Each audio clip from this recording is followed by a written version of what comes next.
Hi there maple fans, and in this series of videos I'll be sharing what I do throughout an entire year on a monthly basis. Please note that these months are based on UK timings, but of course can easily be adapted to anywhere else in the world. Welcome maple fans to this May video, and this time we'll be looking at buying the right Japanese maple that's going to suit you, particularly based on its growth rate, its eventual size, and also the habit of these maples, because there's a real difference between different cultivars and species. So here we have two Japanese maples. Which one's the older? Which one's the younger? In fact, the one on the left is only 3 years old, and this little fella is 6, maybe 7 years old. So growth rates can really vary, and that's an important consideration when we're buying them. It can, however, be really difficult to make the decision, because here we've got a little selection of maples I bought recently. They're quite young grafts, purchased for about £16.50. From a lovely place called Barthelmew's, based in Dorset here in the UK. But as you can see, they're sort of early grafts, very difficult to see exactly what you're going to get. Well, what is the growth rate? What kind of habit are they going to have? Habit being the sort of shape of the tree. All a bit unknown really, so it's really good to do a bit of research first. So as tempting though it is to make a kind of impulse purchase, it's worth remembering that you're buying a tree here that will last for decades. It's not a bunch of flowers that it's going to get thrown away in a week or two. So it's very much a long-term proposition. These Makai Yetsubusa, you won't generally find these in garden centres or the common or garden centres, because they are really slow growing. So this tends to be quite expensive for what it is. I think this was about £45 actually, but it's gorgeous and absolutely super tree. And because it doesn't grow that quickly, it's not very saleable in the kind of garden centre world. So you did need to go and find a specialist nursery for that. But interestingly, this Sirio, which grows like bilio, it really does, is going to be really easy to graft and make new trees or get cuttings off, etc. So the supermarkets and garden centres are absolutely full of them. But honestly, the growth rate profoundly different. Sirio, as we know, is the only dissected upright tree. It's really good in full sun, in the UK at least. It's brilliant. So with its amazing growth rate, if you're looking to get a tree to put some growth on, if you're looking to plant it in the ground, it will get absolutely enormous. And that could then be a great advantage to plant other trees underneath it and offer them some shade if you don't have much shade in your garden. So considering that, it's just shows how important it is to make that right purchase decision, to be honest. And just to say, if you'd like to come with me on my Acer journey, please do like and subscribe to my little channel. It really helps. I've also recently set up a Patreon site, so that's a great way of supporting me too, and help out with some of the costs of my excursions really. There's also the offer of some personal help, if you'd like it, either in a group format or at a one-to-one basis. So here we have some trees that I purchased almost exactly 2 years ago, to be honest. So same place. You can tell by the red labels actually. It's quite a sort of famous thing. And there they are, brought home, 6 little trees. And because I sort of kept records of these, it's been handy. So here's the same tree 2 years later.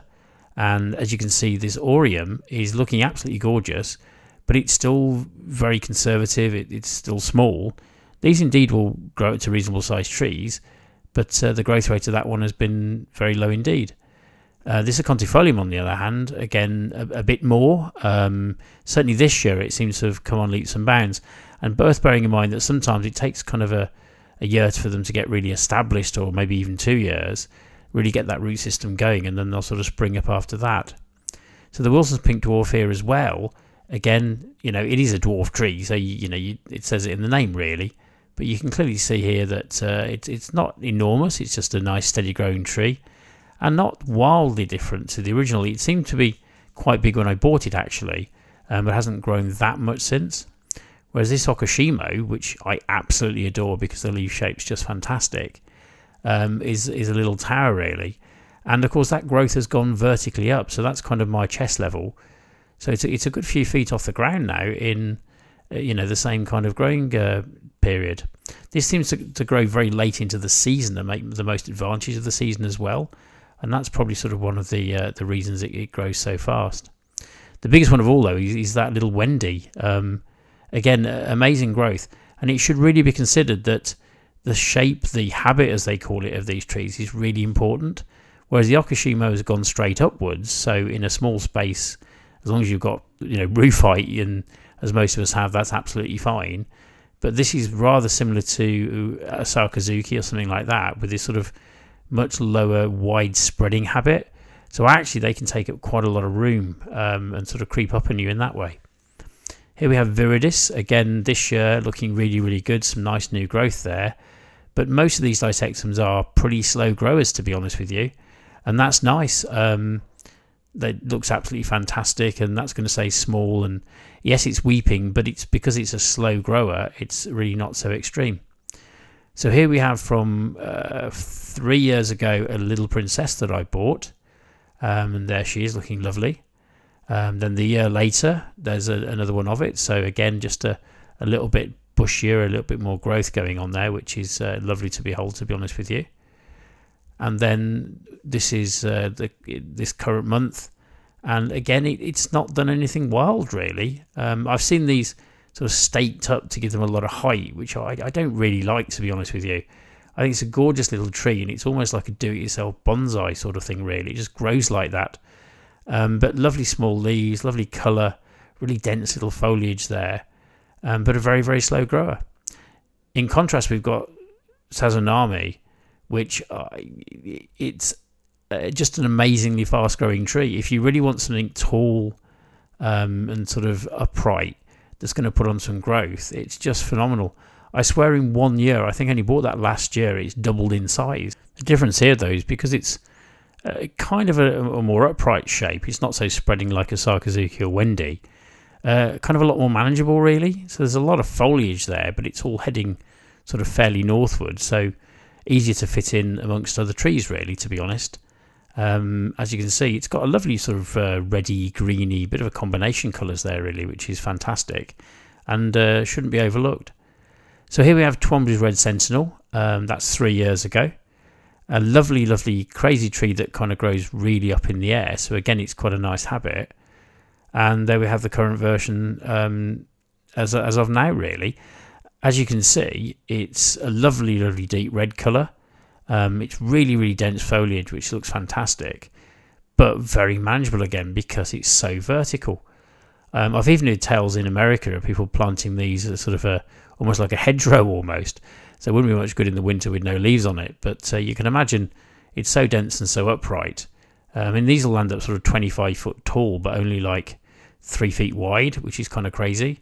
And there we can see all the leaders sort of heading nicely northwards there, which is really good indeed. So it's kind of a really sort of dense, bloodgood almost type tree that grows straight up. So it's quite useful and can fit in some small spaces. So we mentioned before here's a Sakazuki, which was actually quite difficult for me to find somewhere to put, because in amongst all the other trees, it is a little bit bulky. It sort of gets in the way. Just noting those lovely sort of lobed leaves on there looks absolutely fantastic, to be honest.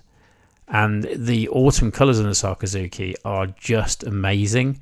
So it's a pretty ordinary kind of tree most of the year, but come the autumn, this is one that you really, really want. So in that corner, spreading out there and actually covering some of the woodwork and with a bit of tree, looks really good. And to be fair, it's not like a really, really dense tree, so you can see through it a little bit. So that's kind of a consideration too, actually. Some of these trees can be really dense, where some of them are more open and they just don't seem to sort of visually occupy so much space.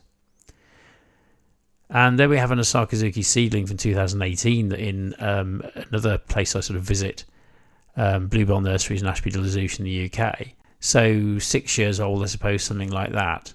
And what you can see is some idea. It's great if you can actually get out and about into nature, into these places, these arboretums, and just kind of get an idea and see what they will become. Now this is a seedling, so it's not actually an authentic Sakazuki. It's a seedling from a Sakazuki, so it's a bit naughty. It's not entirely a tree that's a sort of pure cultivar. But again, 6 years old, and you can start to see and get a feel from the size of it there, really. Again, it's spreading the habit sort of across. If it's the same cultivar, it's going to have the same habit roughly. And as you can see, that is going to take up quite a bit of room. So moving on to a classic Disectum here, Crimson Queen. This is the one that I sometimes mention on sort of Facebook forums and stuff like that. Crimson Queen I've seen bright green because it's left in too much shade. So this has got good morning sun and afternoon shade, which it enjoys really, really well. Probably tolerate a bit more sun actually, but this seems like a reasonable combination for it.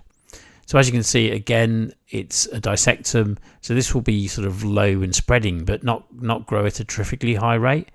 Lovely by sort of water, stuff like that, that kind of thing. And there's one in Western Burt in the UK. And as you can see, you know, 40 years old or something plus, and not a crazy size really. And just moving on here to Baihu. That's the original Baihu I bought in 2021, so it's 3 years old, almost entirely to a month or two, and there we have it now. So these again I've seen out and about. They don't grow to a tremendous size really, though it's kind of a misnomer. Acers will grow continuously in their lifetime, to be honest with you, as long as they've got enough resource to do it, but they will sort of slow down and grow at profoundly different rates. So that little tree there, lots of winter interest with its beautiful yellow bark. And an upturned vase habit, which is really different. So again, that's a lot easier to cope with because you can pack other trees in kind of next to it and underneath it, because again, it's an upturned vase, so it's more amenable to that. So a tree that's a few years old here, planted in the ground. And again, if you can get to these places and have a look there, it's brilliant because you can sort of see what will become of your tree in time. And as we can see here, it's still retained the upturned vase shape. It's quite open space, so again you can see through it though, so it doesn't sort of visually occupy that space. And there's absolutely loads of room around it at the base to kind of plant more trees or shrubs or anything else really. So that's kind of not going to go too mad and take over and be overly extreme, to be honest. So next on the cards is Bloodgood. So again, a really fast grower. You can certainly see this put on some growth indeed. It's the kind of same age as some of my previous trees, so we're talking 2021 is when I bought it. It was already a reasonably bigger tree when you buy these Bloodgood. If they're 2 or 3 years old, already they've started to sort of get ahead of the rest of the competition, if you know what I mean. But again, lovely tree, brilliant in sort of fairly strong sun, a good grower definitely, but quite airy and quite spacious. But then this tree here, if it's put in the ground, as this one again at Ashby, that's Bluebell Nurseries, you can just see, if I was a step back, I mean, this can grow into quite an enormous proposition really. So it's worth pointing out, and this is quite important, that even in pots you're slowing the growth rate down, but the growth rate is still the growth rate. So if you're trying to keep a tree that's to the size of a Mackay Yatsubusa, you're going to have to struggle really, really hard to kind of do that. This is why sort of people who enjoy bonsai choose particular cultivars, because they're just much more amenable to being used in a way like the Little Princess, for example, would make a great bonsai because the leaves are small anyway. And the growth rate's low anyway, so it kind of is very amenable to the bonsai hobby. And that's my other Bloodgood there as well. I've got a pair of these. I tend to just buy one of everything, to be honest with you, just for variety. But it's kind of a couple of sentinels really. They're getting above the fence there and block out some of those houses eventually. I think they're looking really good. So here we have Orange Dream from 3 years ago, planted in the ground. And it was a reasonable size when I planted it. 1 year later, and it's come on leaps and bounds, to be honest with you. And finally, I've got a video here of that's an Orange Dream that was bought at exactly the same time, and it's kind of like shoulder height. It's got some size on it, most definitely. But if we just wait for the camera to pan to the right, that's what the Orange Dream's done as well, really. So strangely, actually, roughly the same height. But again, with unlimited sort of resource and minerals and nitrogen and whatever from my clay soil, it's really, really, really grown quite substantially. So again, if you're looking for a tree that's going to go fast and get a move on, plant them in the ground. It's as simple as that, really. It's even been known, and this is how some of the growers do this, to plant a tree in the ground initially and then dig them up, put them back into a pot and sell them as pot plants for sort of transportation, and just that's what people want really.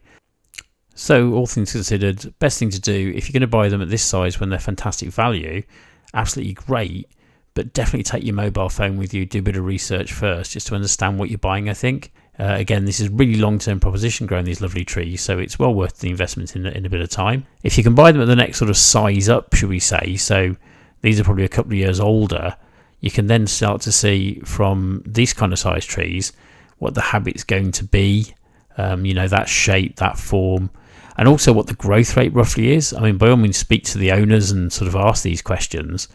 And then also from the price. So if you've got a small tree that's quite expensive, that's for a good reason, to be honest with you, because it's taken a long time to grow to get there.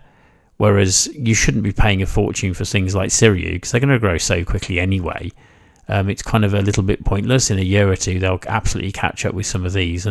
But this would be my recommendation. Sort of have a look, take some advice, and see what the shape of the tree is and what its long-term future will hold for you. There are, of course, lots of other considerations, like whether they like full sun, whether they don't like full sun, wind tolerance, all sorts of things. I've got other videos on that if you'd like to watch those on my channel. And, of course, as the year progresses, we'll be doing more videos on those very subjects too.